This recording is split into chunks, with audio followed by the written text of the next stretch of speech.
Nah, lanjut ke frekuensi harapan.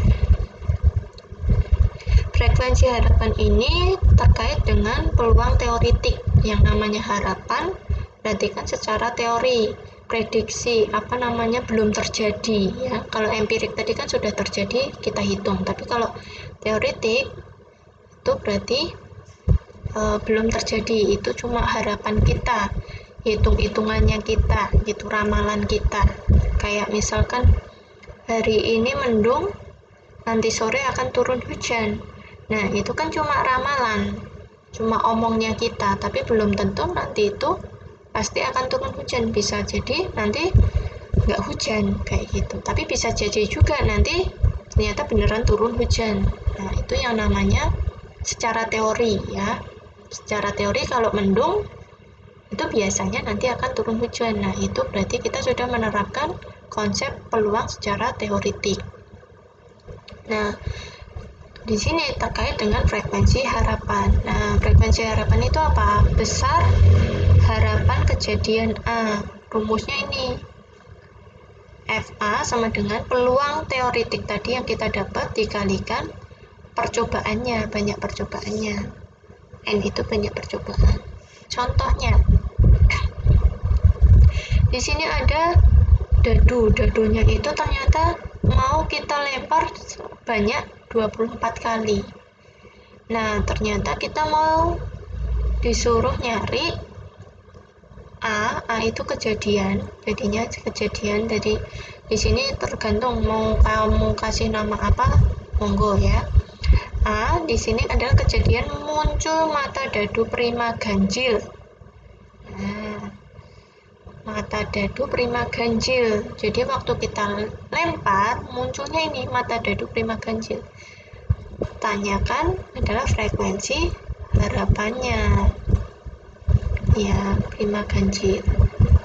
Berarti kita cari dulu peluangnya.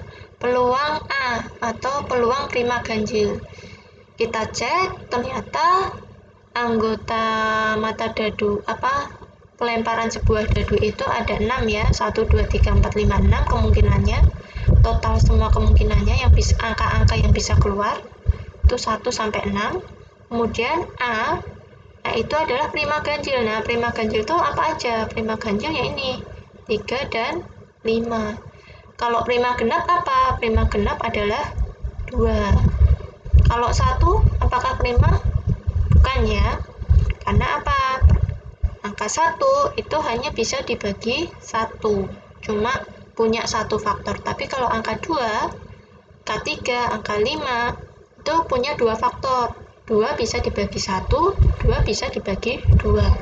Berarti di situ dia punya 2 faktor, 1 dan 2. 3 juga punya 2 faktor, 1 dan 3. 5, 1 dan 5. Kalau dibagi yang lainnya nanti jadinya 0, atau berapa gitu ya, jadi pecahan. Nah, prima itu yang seperti itu, bisa dicek lagi dulu kelas 1. Nah, berarti di sini prima ganjil itu ada 2, 3 dan 5. Nah, peluangnya gimana? Peluangnya prima ganjil ada apa aja tadi? 3 dan 5, berarti totalnya ada 2 anggota ya, 2 titik sampel yang memenuhi per semua titik sampel atau semua yang mungkin. Nah, itu berarti kan 6. Kan tetap walaupun kita mintanya 3 dan 5, tapi bisa muncul angka 4, bisa muncul angka 6 juga kan waktu dilempar dadunya. Nah, berarti di situ 2 per 6. Yang ditanya per total semuanya ya, total yang mungkin. Berarti 2 per 6 bisa disederhanakan 1 per 3. Nah, frekuensi harapannya tinggal dimasukkan ke rumus.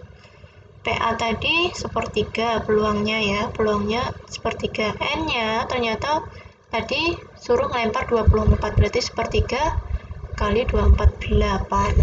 Nah, berarti di sini frekuensi harapannya 8. Artinya waktu 24 kali melempar harusnya secara teori ya ini, dia nanti muncul 8. Jadi angka 3 atau 5 itu nanti munculnya itu 8 kali ya. Harusnya dia munculnya 8 kali. Entah nanti 3-nya itu 7 kali, 5-nya 1 kali, atau kebalikannya atau sama-sama 4 kali ini 4 kali. Nah, tapi secara harapan itu nanti munculnya antara nanti keluar angka 3 atau angka 5 itu adalah 8 kali, karena di sini mintanya prima ganjil ya. Itu secara frekuensi harapan prima ganjil. Kalau seandainya ini nanti 24 kali, tapi saya mintanya frekuensi munculnya angka 3-nya ya, angka 3-nya saja. Berarti kita cari peluang munculnya angka 3. Angka 3 ternyata di sini munculnya berapa kali? Cuma 1 kali di sini ya. Kalau prima ganjil kan tadi munculnya 2 kali, 3 dan 5. Ada 2. Berarti kalau 3 kan ini cuma ada 1 ini. Berarti 1 per totalnya semua tadi ada berapa? 6. Berarti 1/6-nya. Nah, berarti frekuensinya berarti di situ adalah P3 kalikan N. N-nya tadi berapa? 24. Berarti 1/6 kali 24. Nah, ternyata di sini ketemunya 4. Oh, ternyata secara teori itu nanti ini 4 terbagi menjadi 2. Yang 3 muncul 4 kali, yang 5 munculnya berarti karena ada 8 berarti juga 4 kali. Karena ini munculnya. Tapi kalau kita bacanya cuma prima ganjil, nah tanpa memperhatikan ini munculnya 3 dan 5 berarti itu bisa ini 7, bisa ini 1, bisa ini 6, bisa ini 2 atau kebalikannya, atau bisa ini 4. Tapi kalau secara teori itu tadi 4 dan 4 ini aja secara percobaan belum tentu nanti munculnya 8 kali ya. Cara percobaan, oh ternyata munculnya prima ganjil itu cuma sekali, ya bisa jadi, atau nggak pernah muncul, bisa jadi, karena ini hanya sebuah ramalan. Jadi ramalannya itu nanti munculnya prima ganjil itu 8 kali. Kalau ini munculnya yang angka 3 itu secara ramalan itu adalah 4 kali. Jadi ramalan itu secara teori ya. Itu untuk frekuensi